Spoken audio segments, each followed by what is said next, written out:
Audio Jungle.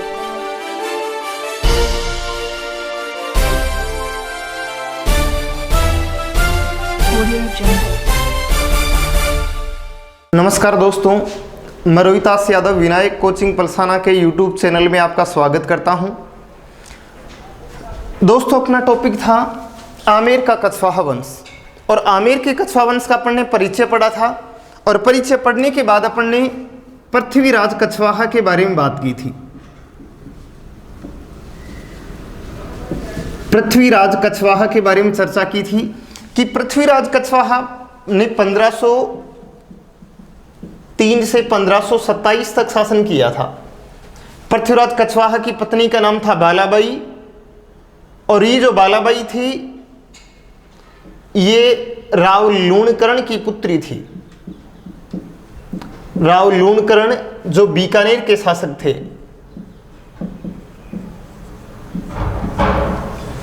जिन्हें कलयुग का कर्ण के नाम की उपाधि दी गई थी। राव लूणकरण को बालाबाई के साथ इनका विवाह हुआ था।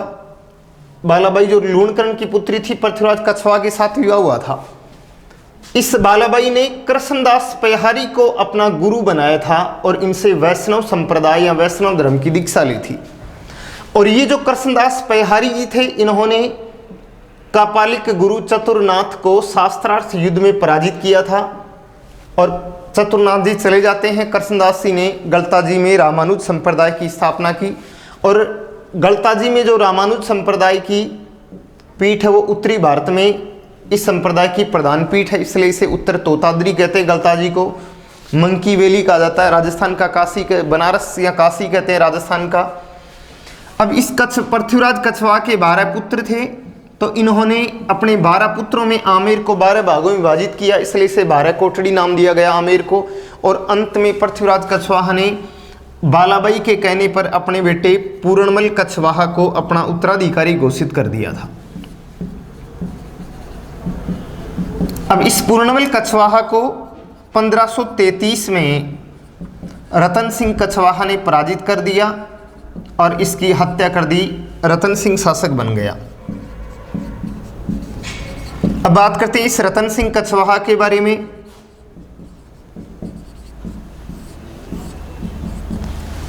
रतन सिंह एक अयोग्य शासक था। इसने राजकारी की ओर कोई ध्यान नहीं दिया और शराब और जो ये थोड़ा व्यसनी था, तो राजकारियों की कोई ध्यान नहीं दिया। इसने 1540 तक, यानी हुमायूं का शासनकाल था 1530 से 1540 तक, तो हुमायूं के शासनकाल तक तो ये खुले रूप से शासन करता रहा। 1540 में बिलग्राम कन्नौज चौसा का युद्ध, यानी एक तो चौसा का युद्ध हुआ था और एक बिलग्राम कन्नौज का युद्ध होता है। तो उन युद्धों में शेरशाह सूरी ने हुमायूं को पराजित किया और हुमायूं का निर्वासन काल शुरू हो जाता है। शेरशाह सूरी शासक बना और शेरशाह सूरी ने आमेर पर आक्रमण किया, इसलिए रतन सिंह कछवाहा ने शेरशाह सूरी की अधीनता स्वीकार कर ली थी। अब इस रतन सिंह की इस मजबूरी का फायदा उठाया कि इसकी अयोग्यता का फायदा उठाया और एक व्यक्ति था जिसका नाम था सांगा कछवाहा।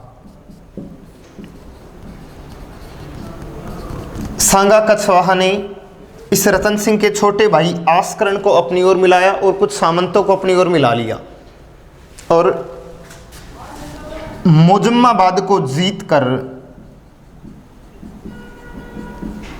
वहां सांगानेर बसा दिया। सांगा कछवाहा ने मोजम्माबाद को जीता और मोजम्माबाद का नाम कर दिया सांगानेर। अब इस रतन सिंह को इस सांगा कछवाहा के मृत्यु हो जाती है और एक व्यक्ति था भारमल, इसका छोटा भाई था, उसने आस्करण के द्वारा इस रतन सिंह को जहर दिलवा दिया और इस प्रकार से सांगा कछवाहा जो भारमल था वो शासक बन जाता है।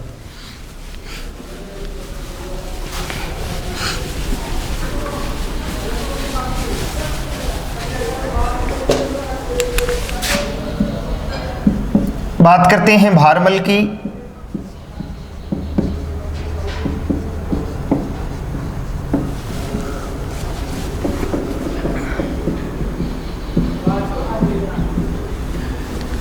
दोस्तों भारमल 1547 में शासक बनता है और जब ये भारमल शासक बना तो इसके सामने दो समस्याएं आई। पहली समस्या तो आती है कि रतन सिंह का भाई जो आस्करण था, यानी जब रतन सिंह की मृत्यु होने के बाद भारमल शासक बना तो रतन सिंह का छोटा भाई आस्करण ये भागकर चला जाता है हाजी खां के पास, नागौर। हाजी खां शेरशाह का सहायक था, उसके पास चला गया। लेकिन इस भारमल ने हाजी खां को अपनी ओर मिला लिया, इसलिए आस्करण की कोई सहायता नहीं हुई। दूसरी समस्या थी कि आमेर पर पहले मीणाओं का अधिकार था और मीणा लोग अपना आमेर वापस लेने के लिए बार बार आमेर पर आक्रमण करते थे। अब एक बार एक व्यक्ति था मजनू खां, इस मजनू खां की सहायता से 1556 में भारमल दिल्ली जाता है और दिल्ली जाकर अकबर के दरबार में उपस्थित हुआ और अकबर से मुलाकात की। यानी भारमल ने पहली बार अकबर से मुलाकात मजनू खां की सहायता से की थी 1556 में दिल्ली में। फिर उस समय भारत का मुगल बादशाह था अकबर, और अकबर ने वहाँ पर इस भारमल का पराक्रम देखा। यानी जब भारमल अकबर के दरबार में दिल्ली जाता है तो वहाँ पर एक हाथी जो पागल हो गया था और उसे अपने बाहुबल से भारमल ने शांत कर दिया, इसलिए इसकी प्रसन्नता से इस बहादुरी से प्रसन्न होता है अकबर। अब 1562 में अकबर अजमेर दरगाह की यात्रा के लिए रवाना होता है दिल्ली से। अजमेर दरगाह की जियारत के लिए आता है और रास्ते में सांबर में रुकता है। सांबर आमेर में था, सांबर में रुकता है और यहीं पर सांबर में 20 जनवरी 1562 को चुगताई खां की सहायता से भारमल अकबर से मुलाकात करता है और अपनी पुत्री हरकाबाई की सगाई अकबर के साथ कर दी।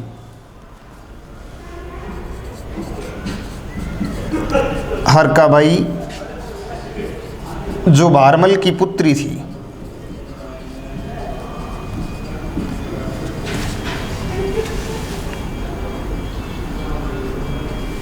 इसकी सगाई अकबर से हो गई। और वापसी में आते समय अकबर जब वापस अजमेर यात्रा से लौट कर आता है तो 6 फरवरी 1562 को 6 फरवरी 1562 को सांबर में ही अकबर ने हरकाबाई से विवाह कर लिया और इसी हरकाबाई को इतिहास में जोधाबाई के नाम से जाना जाता है, जोधाबाई। और अकबर ने इसी हरकाबाई को उपाधि दी मरियम उज़्ज़मानी, इसी जोधाबाई को मरियम उज़्ज़मानी भी कहा जाता है। हरकाबाई, जोधाबाई, मरियम उज़्ज़मानी, इसी जोधाबाई से जन्म होता है जहांगीर का। जहांगीर या सलीम 1569 में जहांगीर या सलीम का जन्म हुआ था सूफी संत सलीम चिश्ती के आशीर्वाद से, इसलिए इसका नाम सलीम रखा गया था। ये अकबर का पुत्र था। सलीम, मुराद, दानियाल, ये सब अकबर के पुत्र थे। फिर बात करते हैं कि भारमल इस प्रकार से अपनी पुत्री का विवाह अकबर से करता है। इस प्रकार राजपूताने का प्रथम राजपूत शासक भारमल था, जिसने मुगलों के साथ वैवाहिक संबंध स्थापित किया और मुगलों की अधीनता स्वीकार की। मुगलों की अधीनता स्वीकार करने वाला और उनसे वैवाहिक संबंध करने वाला राजपूताने का प्रथम शासक कौन था? भारमल या बिहारीमल, जिसने अपनी पुत्री हरकाबाई या जोधाबाई का विवाह किससे कर दिया था? अकबर के साथ किया था। इसी जोधाबाई से जहांगीर या सलीम का जन्म होता है और जहांगीर या सलीम अकबर का उत्तराधिकारी बनता है। विवाह संबंध के बाद अकबर ने भारमल को अमीर उल उमरा इसकी उपाधि अमीर उल उमरा की उपाधि प्रदान की गई और इसे 5000 का मनसब भी दिया गया था। 5000 का मनसब।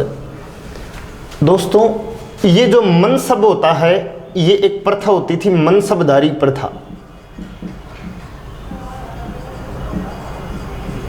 मनसबदारी प्रथा ये अकबर के द्वारा, भारत में सबसे पहले अकबर के द्वारा शुरू की गई थी मनसबदारी प्रथा। इसमें जात और सवार, इसके दो भाग हुआ करते थे। जात किसी भी व्यक्ति को जो पद का नाम होता था, सवार उसकी, इससे उसका वेतन तय होता था कि उसके अंतर कितने घुड़सवार कार्य कर सकते हैं। इस प्रकार जो मनसबदारी प्रथा, इसमें सबसे ज़्यादा मनसब पाने वाला जो राजपूत शासक था वो था भारमल का पुत्र मानसिंह था, जिसे 7000 का मनसब दिया गया था। वैसे सबसे ज़्यादा जहांगीर को दिया गया था। भारमल की मृत्यु होने के बाद भारमल का पुत्र भगवंत दास, यानी भारमल के 10 पुत्रों में सबसे बड़े पुत्र का नाम था भगवंत दास या भगवान दास। तो भारमल की मृत्यु के बाद भगवंत दास या भगवान दास शासक बनता है आमेर का।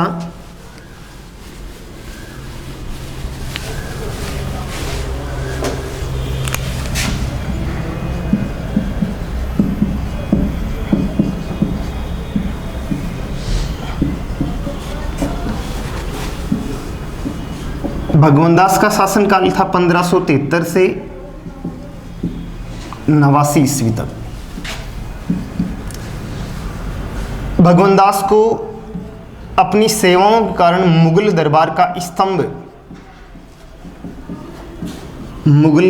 का स्तंभ भी कहा जाता था। अकबर ने भगवान दास को महाराणा प्रताप को समझाने हेतु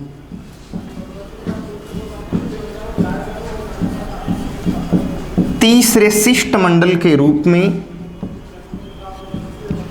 शिष्टमंडल सदस्य के रूप में भेजा, लेकिन ये असफल हुआ था। यानी अकबर ने महाराणा प्रताप को समझाने के लिए अपने 4 दूत भेजे थे, जलाल खां कोरची, मानसिंह, भगवान दास और टोडरमल को भेजा था, लेकिन इनमें भगवान दास असफल रहता है। भगवान दास ने अपनी पुत्री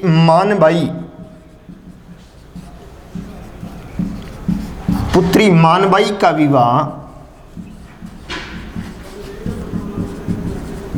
1585 में जहांगीर से किया और इसी मानबाई से खुसरो का जन्म हुआ था, पुत्र खुसरो। लेकिन खुसरो ने अपने पिता जहांगीर का विद्रोह किया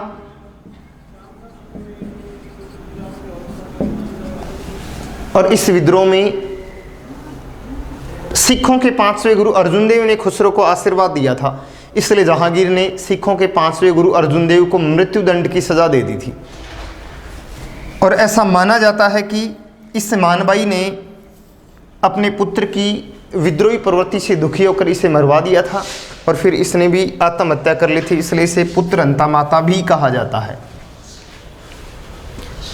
भगवान दास की 1589 में लाहौर में मृत्यु हो गई थी और इसकी मृत्यु होने के बाद आमेर का अगला शासक बनता है मानसिंह कछवाहा। मानसिंह कछवाहा मुगल दरबार में सर्वाधिक सम्मान पाने वाला राजपूत शासक था, सर्वाधिक मनसब प्राप्त राजपूत शासक था।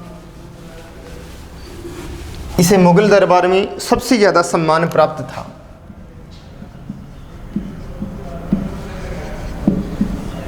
मानसिंह कछवाहा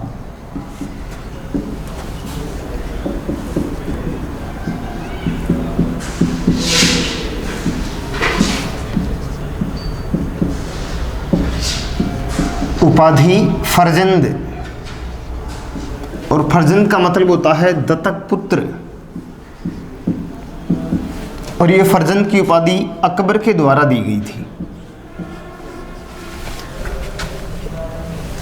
इस मानसिंह ये 1562 से ही अकबर के दरबार में रहने लग गया था, यानी 12 वर्ष की आयु से ही ये अकबर के दरबार में रहने लग गया था मान सिंह। 1614 में इसकी मृत्यु होती है। 12 वर्ष की आयु से अकबर के दरबार में रहने लग गया था, इसलिए अकबर ने इसे फरजंद की उपाधि दी और मुगल दरबार में सर्वाधिक सम्मान दिया। 7000 का मनसब, यानी सर्वाधिक मनसब पाने वाला राजपूत शासक भी कौन था? ये मान सिंह ही था, जिसे मुगल दरबार में सर्वाधिक मनसब प्राप्त था। मान सिंह को अकबर ने प्रताप को समझाने के लिए समझाने हेतु भेजा।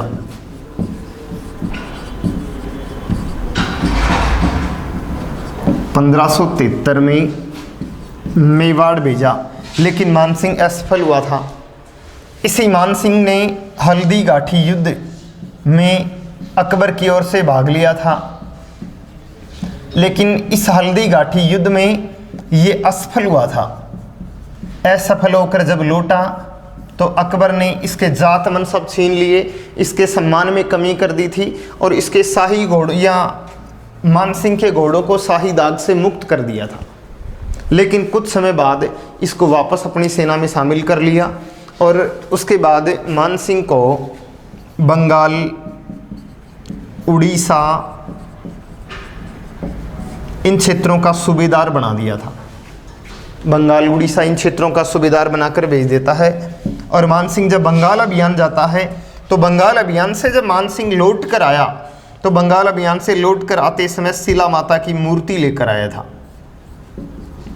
और शिला माता मंदिर का निर्माण करवा दिया था, जो आमेर दुर्ग में बना हुआ है, जो कछवाहों की इष्ट देवी कहलाती है। बंगाल के जसोर का राजा था केदार। केदार को पराजित करके मान सिंह बंगाल से शिला माता की मूर्ति लेकर आया था और इसे आमेर दुर्ग के जलेब चौक स्थान पर स्थापित करवा दिया था। 1599 में बंगाल में मान सिंह के पुत्र जगत सिंह की मृत्यु हो गई थी, इसलिए रानी कनकावती ने अपने पुत्र जगत सिंह की याद में जगत शिरोमणि मंदिर का निर्माण करवा दिया था। जगत शिरोमणि मंदिर आमेर में बना हुआ है, रानी कनकावती ने बनवाया था।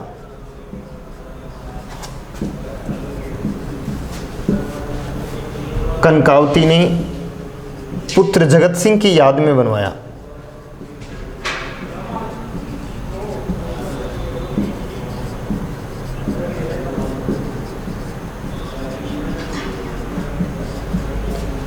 इनके अलावा मान सिंह ने बैराठ में पंचमहला महल का निर्माण करवाया। ये बैराठ में है, जो अकबर के अजमेर दरगाह की यात्रा के दौरान विश्राम के रूप में प्रयोग में लिया जाता था। इनके अलावा मान महल पुष्कर में है, इसका निर्माण करवाया। और ये मान महल वर्तमान में RTDC Rajasthan tourist development corporation, Rajasthan पर्यटन विकास निगम के द्वारा संचालित होटल है। ये महल है, एक होटल के रूप में संचालित है, इसका निर्माण करवाया। इसके अलावा दोस्तों, मान सिंह के द्वारा बंगाल में अकबर नगर, जिसे वर्तमान में राजमहल कहते हैं, इसका निर्माण करवाया था। गया जी में महादेव मंदिर का निर्माण करवाया था। पटना में बैकुंठपुर मंदिर का निर्माण करवाया।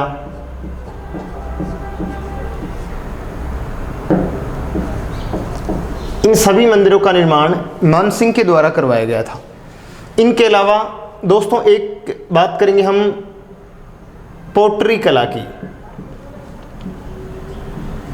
ये जो ब्लू पोट्री कला है, ये अपने राजस्थान में इसी मान सिंह के समय लाई गई थी। पोट्री कला, पोट्री होती है चीनी मिट्टी के बर्तन, चीनी मिट्टी के बर्तनों को पोट्री कहते हैं और उन पर विभिन्न प्रकार के रंगों से की जाने वाली कला, जैसे नीले रंग से की जाएगी तो ब्लू पोट्री कला कहलाएगी, लाल रंग जो काले रंग से की जाएगी ब्लैक पोट्री कहलाएगी जो कोटा की प्रसिद्ध है, सफ़ेद पोट्री लाख की पोट्री, कागजी पोट्री, ये अलग अलग प्रकार की पोट्री कलाएं प्रसिद्ध हैं। ब्लू पोट्री कला के प्रसिद्ध कलाकार थे कृपाल सिंह शेखावत। तो ये जो ब्लू पोट्री कला है ये ईरान यानी पर्सिया, ईरान का ही पुराना नाम था पर्सिया या फारस, ईरान से लाई गई थी लाहौर, और लाहौर से मानसिंह के द्वारा अपने जयपुर लाई गई थी। तो ब्लू पोट्री कला मानसिंह के शासनकाल में अपने राजस्थान में आती है। इसके पुनर्जन्मदाता कृपाल सिंह शेखावत माने जाते हैं, जो मऊ श्री माधोपुर के रहने वाले थे, जिनके लिए इनको पद्मश्री पुरस्कार से भी सम्मानित किया जा चुका है। इनके अलावा दोस्तों मानसिंह के कुछ प्रमुख अभियानों की बात करें तो सबसे पहले मानसिंह 1569 में अकबर के साथ रणथंबोर अभियान पर गया था। इसके पहले अभियान की बात करें तो 1569 में रणथंबोर अभियान पर गया था, और रणथंबोर का शासक था उसमें सुरजनहाड़ा, और सुरजनहाड़ा ने अकबर की अधीनता को स्वीकार कर लिया था। उसके बाद एक जो मानसिंह के दादा भारमल की मध्यस्थता से 1570 में नागौर दरबार का आयोजन होता है, और उस नागौर दरबार में जैसलमेर के हर्राई भाटी, बीकानेर के कल्याणमल और भी कई शासक जैसे जोधपुर का रावचंद्र सेन, जोधपुर के मोटा राजा उदय सिंह, कई राजा उपस्थित हुए थे, जिनमें रावचंद्र सेन बिना अधीनता स्वीकारे यहाँ से नागौर दरबार से वापस चला गया था। इनके अलावा शासक मानसिंह 1614 में एलिचपुर यानी बंगाल अभियान पर जाता है, और वहाँ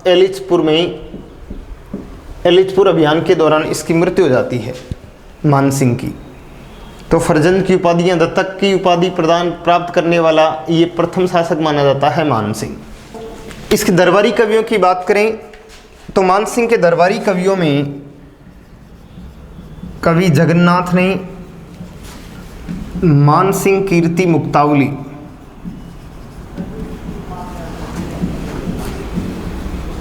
मानसिंह कीर्ति मुक्तावली लिखा। दलपत राज ने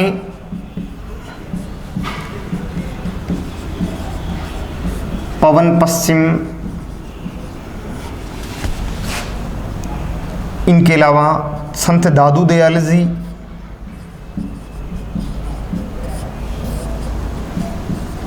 दादू दयाल जी ने दादू दयालरी वाणी ग्रंथ लिखा।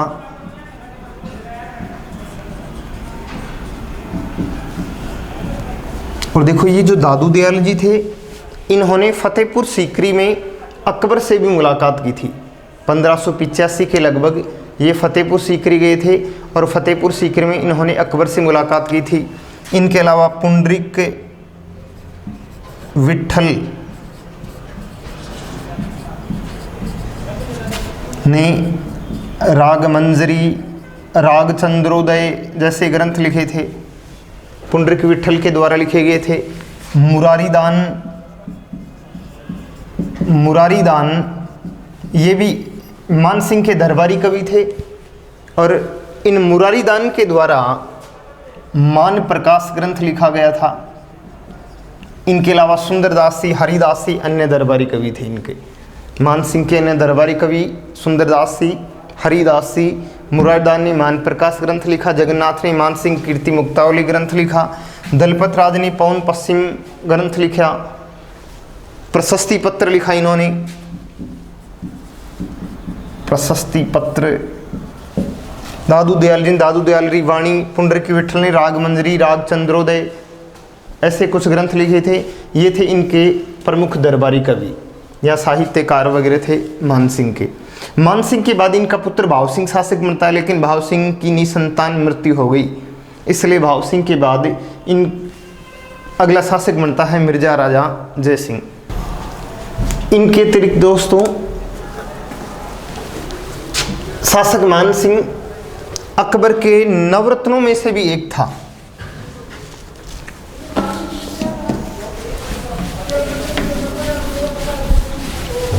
अकबर के दरबार में जो 9 प्रमुख इसके व्यक्ति थे, दरबारी कवि थे, दरबारी थे, उनमें से एक प्रमुख सदस्य मानसिंह भी था। लेकिन मान सिंह ने कभी भी दीन ए इलाही धर्म को स्वीकार नहीं किया था। दीन ए इलाही धर्म को स्वीकार नहीं किया था इसने।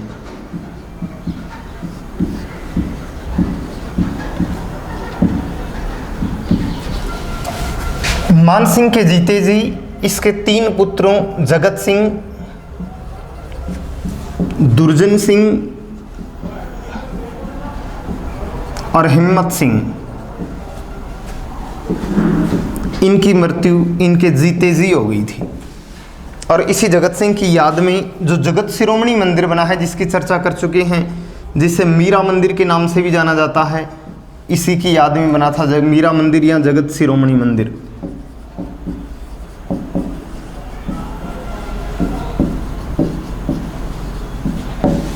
मान सिंह की मृत्यु के बाद भाव सिंह शासक बनता है।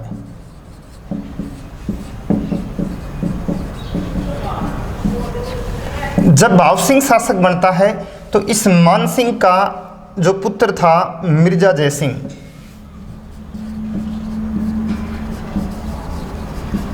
मिर्जा जयसिंह ये मात्र 2 वर्ष का था, इसलिए इस जयसिंह की माता दमयंती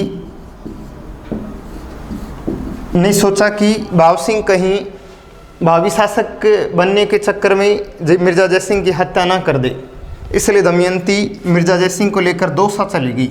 और जब 1621 में भाव सिंह की निसंतान मृत्यु हो गई तो ये दमयंती वापस लेकर आती है मिर्जा जयसिंह को और मिर्जा जयसिंह शासक बनता है। तो मान सिंह के बाद भाव सिंह और भाव सिंह के बाद शासक बनेगा मिर्जा जयसिंह। मिर्जा राजा जयसिंह ने 3 मुगल बादशाहों की सेवा की थी। मान सिंह के बारे में अगर पूछा जाए तो 1589 से 1614 तक इसने अकबर और जहांगीर 2 मुगल बादशाहों की सेवा में रहा था। मिर्जा जयसिंह जो भाव सिंह था ये केवल जहांगीर के समकालीन रहा। मिर्जा जयसिंह ये 3 मुगल बादशाहों के समकालीन, जैसे 1621 तक रहता है जहांगीर था, ये 27 तक था जहांगीर, फिर शाहजहां आ जाता है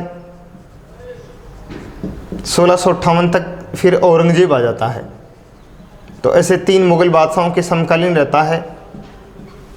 3 मुगल बादशाहों की सेवा की थी मिर्जा राजा जयसिंह ने, और ये जो मिर्जा है ये इनकी उपाधि थी। तो धन्यवाद दोस्तों, इससे अगले वीडियो में हम बात करेंगे मिर्जा राजा जयसिंह के बारे में।